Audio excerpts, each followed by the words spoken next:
নির্বাচন কমিশনে শুনানির তৃতীয় দিনে ৪১ জন প্রার্থীতা ফিরে পেয়েছেন। চট্টগ্রাম ৯ আসনে জামাতের প্রার্থী AKM ফজলুল হক সহ ২৫ জনের আবেদন মঞ্জুর করা হয়েছে।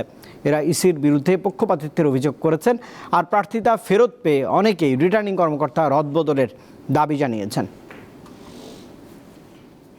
ত্রয়োদশ জাতীয় সংসদ নির্বাচনের রিটার্নিং অফিসারের সিদ্ধান্তের বিরুদ্ধে দায়েরকৃত আপিলের ওপর শুনানি তৃতীয় দিন সোমবার ৭০টি আপিল নিষ্পত্তি হয়। এর মধ্যে ৪১ জন প্রার্থিতা ফিরে পেয়েছেন। ২৫ জনের আপিল নামঞ্জুর করেছে ইসি।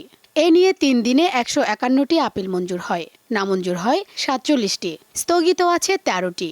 এছাড়া পাবনা ২ আসনে নির্বাচন স্থগিত হওয়ায় শুনানি হয়নি।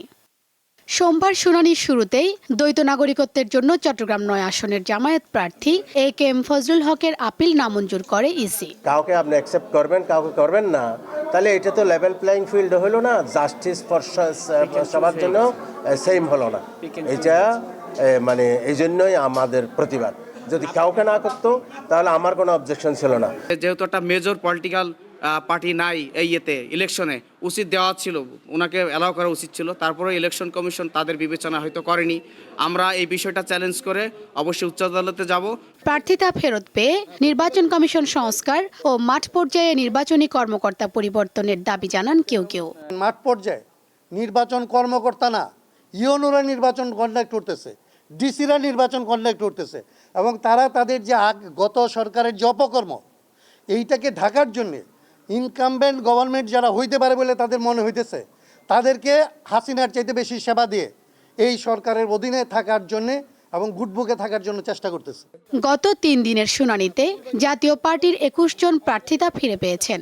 দলটির নেতাদের অভিযোগ, জাতীয় পার্টিকে নির্বাচনের মাঠ থেকে সরানোর ষড়যন্ত্র চলছে। জুলাই যোদ্ধা নামে ব্যানারে কিছু দুষ্কৃতকারী অফিসটি দখল করে দোকান ভাড়া দেওয়ার উদ্দেশ্যে অথবা জাতীয় পার্টিকে ভোটের মাঠ থেকে সরিয়ে দেওয়ার হীন উদ্দেশ্যে, গণতন্ত্র নস্যাৎ করার উদ্দেশ্যে এই পার্টি অফিসের দখলের চেষ্টা করছে। মোট ৬৪৫টি আপিলের ওপর আগামী ১৮ জানুয়ারি পর্যন্ত শুনানি করবে ইসি। শিউলি শবনম, দীপ্ত সংবাদ, ঢাকা।